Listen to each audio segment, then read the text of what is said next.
Hello everybody, welcome back to another video. Today we will be reviewing this Rush 24 backpack. Now this specific backpack is actually 10 years old. I've had it for a couple of years. I bought it for 30 euros second hand from a guy who really used it a lot. He said he used to do a lot of hiking, but then he injured his leg or something and he decided to sell it. So it's a bit dirty, it's a bit grimy, like a decade of dirt, but it's still in pretty good condition. It's just a little bit scuffed. I will be starting by going around the outside, and we'll just be going through the entire bag. So we will be going through the entire bag, just showing all the features so you can make an informed purchase. While this bag itself is no longer available, the Rush 2.0, which is almost the same, still is, and at the end I will be explaining some of the slight differences. Yeah, I'm just using this bag because there is no good reason to upgrade a working bag, in my opinion. I've used this bag for almost all of my university, so it's a very good and solid. And like I said, this is a 10-year-old bag. It survived me and the previous owner, so it's definitely indestructible. Here we start on the front. We of course have all the MOLLE webbing for your tactical needs. Now, personally, I don't really attach a lot of pouches in my everyday use, but if I use this to go camping or something, I definitely attach small things on here just because it makes it easier to have a little more space. We also have the same webbing here at the top, and we have a Velcro for a name patch and Velcro for a normal patch. So I'm going to put my Chewbacca patch that I always have on there. Then on the sides we have more MOLLE webbing. I really like that it has just MOLLE webbing all the way up the sides. A lot of bags I saw only have these like bottom three, which really limits your options. I really do use these a lot, and you'll be seeing that in a coming video with exactly how I run this backpack. The top we have a handle, and then on this side once again the MOLLE webbing. Also on both sides there is a compression strap. This actually only really compresses the top half, so if you really fill it up, the bottom ends up bulging. This is one of the parts that I like less about this bag. I would have liked another compression strap around the bottom. At the bottom we have some drainage holes where water can come out, and we have some of these where you can pass a strap through and then you can strap like a bedroll to the bottom. Don't really use that in daily use, but if you go camping, I have used it. Then at the back we have our handles. These are quite thick, well padded handles, and they have a yoke system. I can't really say if this is much better than the standard backpack system. I do feel like it spreads the load slightly better, but most of my backpacks before this were like really simple school backpacks, so this is a massive improvement in every way. Here we also have more MOLLE webbing, which I don't really use that often, but it can be useful if you want to like just clip, for example, a torch or something to the front. You also have these buckles which allow you to release it, which is very useful if the pack is very full and you've strapped it all the way down, because then it might be kind of difficult to get your arm out of the first one. So you can just unbuckle one and then take off the entire bag. Then here on the back we have some channels for the air to pass through so you get less sweaty. It's less sweaty, it's not sweaty, let's just say that. I mean, if this summer and you're walking with this bag for a long time, you're still going to get sweaty. You're just going to get less sweaty than if this was completely solid. There's also some anti-slip here. Like I said, this bag is quite old, so this has gotten a lot smoother over time. It's probably not as anti-slip as it would be on a new bag, but it still does its job pretty well. I notice when I'm wearing my jacket and I'm walking, it kind of prevents it from slipping up and down all the time. Just that gives it just a little bit more friction, I feel like. Okay, now we will be moving on to the pockets. We'll start with this pocket. This is the hydration pocket. It also has the back panel in it. And this is just a normal plastic panel. It is quite bendy, so it gives a little bit of structure to the bag, but if you fill up your bag, strap this back down, fill up the bag, it will still bulge out like this. It won't remain perfectly straight. But that also allows you to shove it into one of the EasyJet cages. Overall, this pack is officially meant for a water bottle, but I will tell you a 14-inch laptop will just fit. You can just fit a 14-inch laptop in here. However, that would mean it has no protection and no sleeve. If you're going to put a hydration bag in here, you can just slot it in here. Then you can use this to strap it down. So strap. And you can put it through this pocket, which goes to the main area, so the main pocket here. And then from there, go all the way here, and hook, tube can come out. You can also do this on both sides. Now, here we have this top pocket. This is a nice felt pocket. This is what you would call a sunglasses pocket, because you can put your sunglasses here in here and they won't get scratched because it has this this nice felt lining. You could also put your phone in or something in here. It's quite a small pocket, but I think if you have a very small phone it would fit. Sunglasses would definitely fit. Then we'll move over to the main bag. First we have to undo the compression straps, and then we can just zip this all the way down. It's not quite a clamshell. As you can see here, there's a couple centimeters left. So it's like a very, very deep, I believe it's called a horseshoe, but just not quite a clamshell. But in all essence, it is a clamshell. Look, you can open it all the way up over here. Now, the pocket you saw before, the little like no scratch pocket, is up here. So it does actually take up some space in the main compartment. And on the back panel, you can see here, these are the pass-throughs for the hydration flask tube. And then we have a little mesh panel which zips open. And we have an extra little holder for another hydration flask. Like you put it in here, cinch it down like this. And then you would put one tube up here and one tube up here, and you can have hydration flask on both of your straps. On the new bag, this is gone, and instead there's just a standard laptop pocket. I had my laptop back here for a while, but it is really annoying. Like I said, this Cordura is pretty stiff. So if your bag is full and you're trying to get your laptop out, you have to like pull this all the way back and then try and get your laptop out. It's not efficient. I really would have wished, this is the second thing I don't really like about this bag, that was just some more padding in here. At the moment I put my laptop in here, it fits about one 14-inch laptop just, but then it has no padding. I would have liked a separate laptop sleeve, because that just makes your life so much easier. Because the thing that you're taking out of your bag most, at least for me, is that laptop. If you have the bag on, it's very difficult to get anything out of here, so no one could steal my laptop. And here on the front we have zipper pocket. Then we have big mesh pocket. And then we have another mesh pocket. And this one actually zips at the top and at the bottom. I haven't really found a use for this bottom zip. It is kind of annoying though, because often you think you're reaching for this zip, for the big mesh pocket, but you actually end up zipping this open and then stuff starts falling out. So my suggestion is you always try and open your bag slightly further so you can see which one you're reaching for.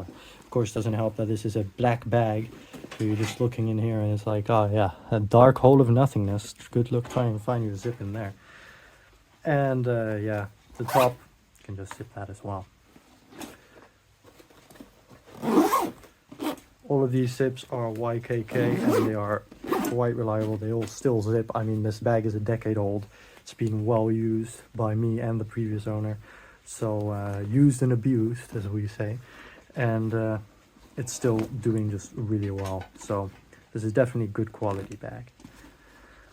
Then we have up here, we have two of these pockets. These are actually top tier pockets. These are amongst my favorite pockets on the whole bag. If I open it like this, you can see here there's an extra pocket at the back. This is actually another one of those felt lined no scratch pockets. And these are actually quite a bit bigger than the main pocket up here. It goes just all the way down to this point over here and just has a little more space. So as long as you can get it through the entrance, you can actually quite fill up this little pocket in here. Then of course you can put stuff here in the front, and then on the other side we have a very small mesh zip pocket, which is good for small items. These two are exactly the same. I use this side for my tech stuff, so my wires, and then I can put USB and SD cards in this small pocket. And then on the other side I normally use it for a variety of things. I have like rulers and pens in here, and then in here I have refills for my pens. I will be making a video eventually with the exact loadout, with like which pouches I put here on the side and what I put in each pocket. But for now, we're just going to go through each of the pockets. Now, on the new model, this entire front pocket actually has an extra open slot in here. I believe it's called a beaver tail. It's for like a concealed carry or something. It's not really a problem in the Netherlands. But if you get the new bag, you have that additional option that I would not have. This front bag is also top tier for organization. There is so much stuff in here. First, on this side we have two big pockets, and you can just slot big items in here. Then of course we have the main compartment, and at the back we have a zipper part. This also goes through the whole main compartment, so you can put something big in there. I believe the iPad would probably fit. Of course it has no padding. Then another big pocket here with a little key clip, so you can put your keys in here and just a bunch of stuff. Then on this side we have quite a big pocket. You can maybe fit a really small notebook in here. I normally use this to store my comb, my like foldable comb, for if I'm on a traveling. And then here you can put 3 pens. These are basically only big enough to store pens or very thin flashlight. You can't really put anything in here. If you have a normal flashlight, it's probably better to put it in here or clip it to this. And then you have 2 little expandable pockets here with a little strap on them. These are pretty good. They fit, like a big gamer mouse would fit in there. Let's see, here we go. I normally don't carry this mouse with me. I carry a different mouse with me, but it fits in there with plenty of room to spare. And like big charger bricks, everything fits in here. So they are very good pockets. And because you strap something on them, stuff doesn't really fall out. Then finally, there are 2 more hidden pockets, which like I knew about this, but when I first went to look at the bag, I bought this secondhand, so it was listed as bag, not as a Russia 24. I just thought, that's a good bag. I need a new bag. Let's take a look at this guy sending him a bag for 30 bucks.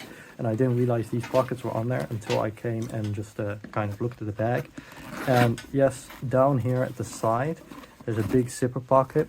You can probably fit a small water bottle in here, but they're not very big pockets. Also, they, like, if you fill them out, they bulge inwards, so they take up space in your main compartment. They're quite simple pockets. They're just 1 big deep pocket and then 1 smaller pocket which goes halfway. This is not lined with anything. This is just an extra pocket. This pocket only goes up until here. You can see the seam. It's a decent pocket for stuff you don't really use that often, but sometimes might need. So what I normally have in one of them is plastic bags for when I go grocery shopping. Most of the time I can just stuff everything in the main pocket, but sometimes I need an extra bag, and then plastic bags in here is always useful.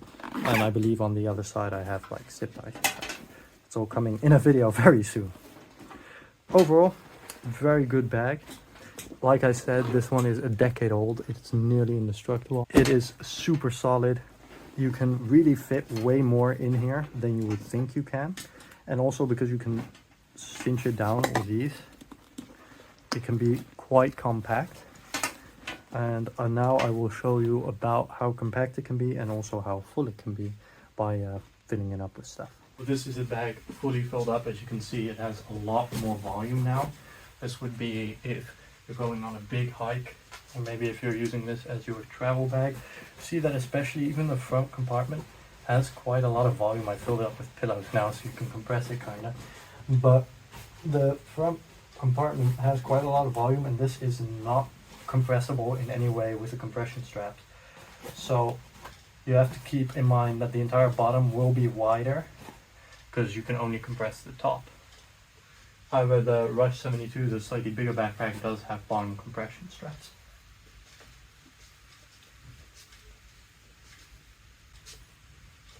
Okay, as you can see, it's the bag cinched down fully at the top. I have a strappy strap in here.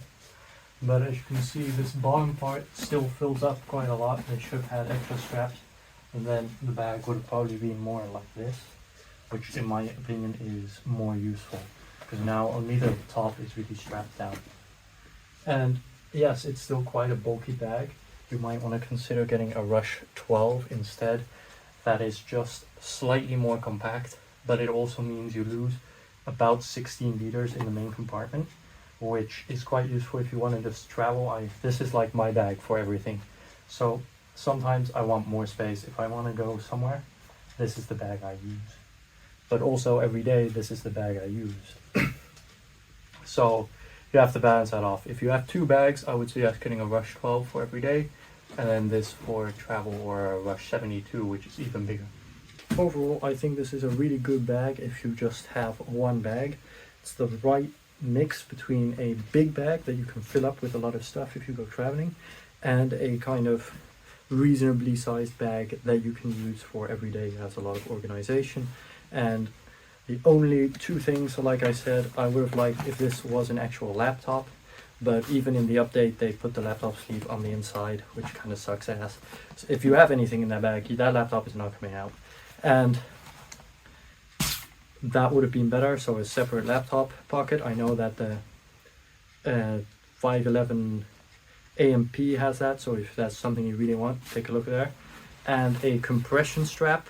I fixed this by adding my own compression strap, which I will be showing in a separate video. But yeah, like, you can compress the top, but even if I compress this all the way down, look at this, look how much space is still not being compressed. So this compression strap, it's nice, but it doesn't really do its job, I would say, because it's not compressing down here where it matters. This is where most of the volume is. If this is slightly thinner, oh well, here's what it is. For the rest, this bag, the one thing it really has going for it, it is indestructible. Quite literally, this bag is a decade old, used and abused, and it's gone hiking, it's gone traveling, it's gone back and forth to the fucking uni or to work, and still rocking perfectly. Still looks like quite a good bag, actually. There are some dirt and scuffs, but this bag, although on the internet it kind of says both ways, you can just chuck it in the washing machine and run it and it cleans up pretty well. So here are my final scores for this backpack in each of the separate components, and overall I would definitely recommend this backpack as a buy.